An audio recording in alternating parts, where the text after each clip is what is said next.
ایک یقین ہے کہ ہمیں اللہ تعالیٰ جو ہے وہ ہاں اللہ تعالیٰ کی ذات موجود ہے، ٹھیک ہے. تو ہم اسی سے اللہ تعالیٰ سے، اسی لیے ہم اللہ تعالیٰ سے جو کچھ ہمیں مانگنا ہوتا ہے ہم اللہ تعالیٰ سے مانگتے ہیں، کیونکہ ہمیں پتہ ہے کہ ہاں کوئی ذات اوپر موجود ہے، ٹھیک ہے. سیکنڈ ہمارا ہے کمنٹمنٹ. کمنٹمنٹ جو ہے وہ مطلب یہ ہے کہ وقف کر دینا اپنے آپ کو، یا اپنا کسی سے کمنٹمنٹ کرنا، یعنی کسی کو یہ کہنا کہ ہم جو ہے اس چیز کے لیے جو ہے وہ باعث بنیں گے، یا ہم اس چیز کے لیے جسے کہنا چاہیے اپنے آپ کو سپرد کر دیں گے، ٹھیک ہے. اب کمنٹمنٹ مین کا مطلب ہے ڈیووشن. وہ کہتے ہیں ڈیووشن یعنی بہت زیادہ توجہ سے کوئی کام کرنے کو ڈیووشن کہا جاتا ہے. اپنے آپ کو کسی مقصد کے حصول کے لیے ہم جو ہے وہ فرض شناسی کے ساتھ جو ہے وہ اپنے آپ کو وقف کر دیں اس کام کے لیے جو کہ قومی جذبے کے لیے ہو یا قومی مفاد میں ہو. کمنٹمنٹ مطلب ہوتا ہے ہم اپنے ملک سے جو ہے وہ وفاداری کا عہد کرتے ہیں کہ ہم اپنے ملک سے وفادار رہیں گے اور ہم کسی بھی قربانی سے دریغ نہیں کریں گے. تو یہ ہماری کمنٹمنٹ ہے اپنے ملک سے. اگر ہمارے ملک پہ کوئی برا وقت آئے گا تو ہم اس کی مدد کے لیے کھڑے ہو جائیں گے. یہ ہماری کمنٹمنٹ ہے اس ملک سے، ٹھیک ہے، اپنے ملک سے. جیسا کہ ہم نے 1965 کی جنگ میں جو تھا وہ ہم سب مل کر ایک چٹان کی طرح کھڑے ہو گئے تھے. تو اس کا کیا نتیجہ نکلا تھا؟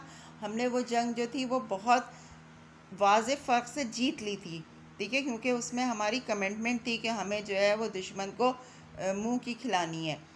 تو اس لیے کمنٹمنٹ جو ہے وہ آپ کی کسی بھی اپنے ملک سے جو ہے وہ سپردگی یا اس سے محبت کرنا یا اس کو کسی قسم کی اپنے آپ کو وقف کر دینا جو ہوتا ہے وہ کہلاتا ہے کمنٹمنٹ، ٹھیک ہے. تھرڈ پوائنٹ ہے ہمارا آنیسٹی، ایمانداری، ٹھیک ہے.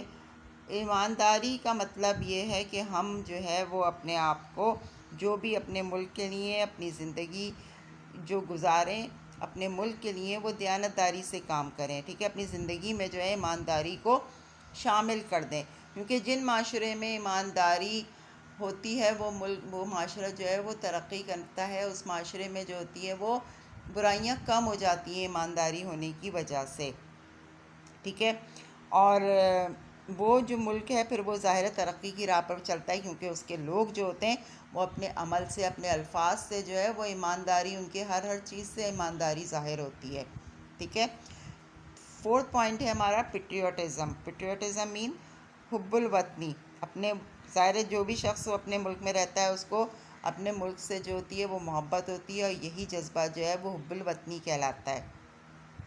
لوگ اپنے وطن سے محبت اس لیے کرتے ہیں کیونکہ وہ وہاں پر رہتے ہیں، اس ملک کے لوگوں سے ان کا رشتہ ہوتا ہے، تعلق ہوتا ہے. اس بنیاد پر جو ہے وہ اس کو وہ تعلق جو ان کا ہوتا ہے اس کی وجہ سے وہ جو ہے اپنے آپ کو اس ملک کے لیے وقف کر دیتے ہیں، اس ملک کے لیے جو ہے وہ محبت کے جذبات کر دیتے ہیں. جیسے کہ ہم نے جو تھا وہ اپنے ملک کے لیے ہم نے آزادی حاصل کی تھی، یہ فریڈم ہم نے حاصل کی اپنے ملک کے لیے. تو ہم نے جو تھا کیونکہ ہمیں محبت تھی کہ ہم چاہتے تھے کہ ہم ایک ایسے ملک میں رہیں جہاں پر ہمیں کسی قسم کی کوئی روک ٹوک نہ ہو، ہمیں ایسا ملک حاصل ہو جس میں کوئی دوسرا باہر کا آدمی ہمارے معاملات میں دخل اندازی نہ کرے. تو ہم نے وہ ملک اب حاصل کر لیا جس میں ہم اپنی مرضی سے اپنی خواہش کے مطابق رہتے ہیں اور جو چاہتے ہیں ہم کرتے ہیں. تو ہمیں اپنے اس ملک سے محبت ہونی چاہیے، ٹھیک ہے. اس کے بعد ففتھ پوائنٹ ہے ہمارا ہارڈ ورک، محنت، ٹھیک ہے. جو کوئی بھی معاشرے کو کسی بھی ملک کو ترقی دینے کے لیے ہارڈ ورک جو ہوتی ہے وہ بہت زیادہ ترقی کروانے کا باعث بنتی ہے. اگر کسی بھی ملک کے لوگ جو ہوتے ہیں وہ محنت مشقت کرتے ہیں تو ان کو اپنا مقصد حاصل کرنے کے لیے کسی قسم کی ضرورت نہیں پڑتی، زیادہ محنت کی ضرورت نہیں محنت کرتے ہیں تو اس کے لیے ان کو کوئی زیادہ مشکل پیش نہیں آتی، کیونکہ وہ محنت کے عادی ہوتے ہیں. اور ایسی ہی قومیں اپنے آپ کو ترقی یافتہ ممالک کی فہرست میں لا کر کھڑا کر دیتی ہیں کیونکہ وہ محنت کی عادی ہوتی ہیں. جیسے کہ جاپان کی مثال ہمارے پاس موجود ہے، جس میں بم میں آپ کو جانتے ہیں کہ اس پہ ناکاساکی پہ جو تھا وہ بم پھینکا گیا تھا اور اس کے بعد وہ پورا ملک ختم ہو گیا تھا. لیکن جاپان نے اپنے آپ کو جو ہے وہ محنت کی وجہ سے کھڑا کیا، اور آج بھی جاپان کی مثال دی جا سکتی ہے کہ وہ اپنی مصنوعات کی وجہ سے جو ہے دنیا بھر میں مشہور ہے، ٹھیک ہے.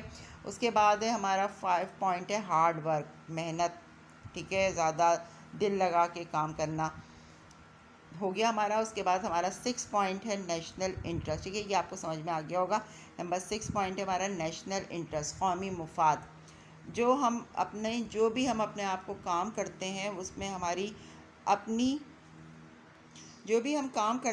میں ہمارا قومی مفاد کو پہلے ہم رکھتے ہیں، اپنے ذاتی مفاد کو جو ہے وہ ہم بعد میں رکھتے ہیں، کہ ہم سوچتے ہیں کہ ہم یہ کام جو کر رہے ہیں اس سے ہمارے ملک کو کتنا فائدہ ہوگا، اور جب ہمارے اندر یہ سوچ آ جاتی ہے تو ہمارا ملک جو ہے وہ ترقی کی راہ پر چل پڑتا ہے۔ اس میں کسی قسم کی ہمیں جتنے یہ ہم نے اوپر پوائنٹس جو ہم نے لکھے ہیں، ہارڈ ورک ہوتا ہے، پیٹریوٹزم ہوتا ہے، آنیسٹی ہوتی ہے، یہ سارے اس کے اندر ہمارے پاس آ جاتے ہیں۔ جب ہم نیشنل انٹرسٹ کی بات کرتے ہیں، ہم اس کے اندر پھر ہم محنت سے بھی کام کرتے ہیں، ہمیں جذبہ حب الوطنی بھی ہوتا ہے، ہمیں ایمانداری بھی آ جاتی ہے، کیونکہ ہم ملک کا سوچتے ہیں، اپنا نہیں سوچتے انڈیویجولی کہ ہم جو کریں گے ہمیں اس سے کتنا فائدہ ہوگا۔ اور جب اس طرح کی ہماری سوچ ہو جاتی ہے تو وہ ملک جو ہے وہ ترقی کی راہ پر چل پڑتا ہے، اس کو کوئی نہیں روک سکتا کہ وہ زیادہ سے زیادہ ترقی کرے، اور پھر نہ ہی وہ لوگ کمپرومائز کرتے ہیں کسی بھی بات پر، کیونکہ ان کو اپنے ملک کا مفاد جو ہوتا ہے وہ عزیز ہوتا ہے، تو وہ اس پر کسی بھی قسم کو قومی مفاد، ذاتی مفاد کی جگہ وہ قومی مفاد کی بات کرتے ہیں ہمیشہ۔ ٹھیک ہے، یہ ہمارے 6 پوائنٹس تھے جو کہ آپ کو یقیناً سمجھ میں آ گئے ہوں گے۔ اب آئیے پیج نمبر 5 پر۔ ٹھیک ہے، یہاں ہے اسلامک سوسائٹی۔ اسلامک سوسائٹی جو ہے وہ یونیک سوسائٹی کہلائی جاتی ہے اپنے اصولوں کی بنیاد پر۔ ٹھیک ہے، ہم جانتے ہیں کہ ہماری سوسائٹی وہ سوسائٹی ہے جس میں ہم ہر ایک آپ جانتے ہیں حضور اکرم صلی اللہ علیہ وآلہ وسلم نے، اس کے علاوہ جتنے ہمارے چار خلفائے راشدین جو آئے، انہوں نے بھی ہمیں جو درس دیا وہ اس کا درس دیا کہ ایمانداری کے ساتھ، قومی جذبے کے ساتھ اور خدمت کے ساتھ جو ہے وہ انہوں نے جو تھا وہ اپنی ریاست قائم کی۔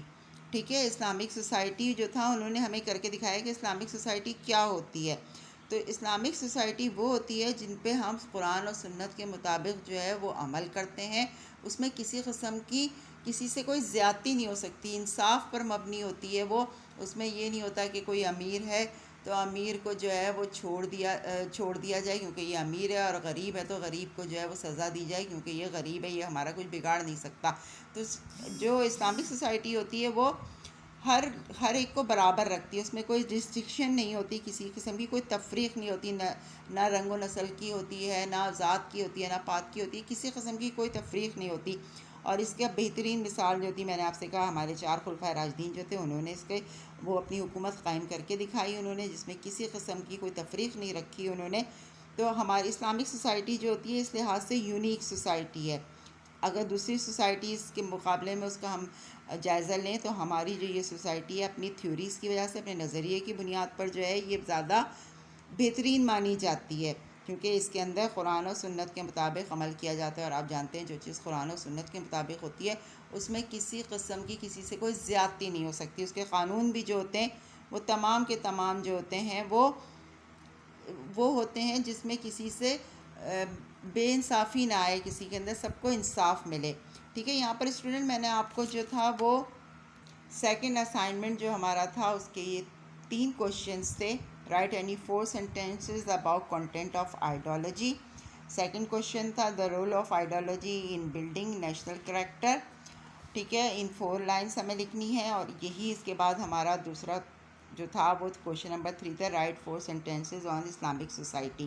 ٹھیک ہے، یہ میں نے یہاں پر آپ کو پورا ڈیٹیل سے سمجھا دیا۔ اگر پھر بھی آپ کو کوئی چیز سمجھ میں نہیں آتی ہے تو آپ میرے پاس آ کے پوچھ سکتے ہیں، یا فون کر کے جو ہے وہ کنفرم، کوئی بھی آپ کو بات نہیں سمجھ آ رہی ہے تو آپ پوچھ سکتے ہیں۔ اوکے اسٹوڈنٹ، اپنا خیال رکھیے گا، اللہ حافظ۔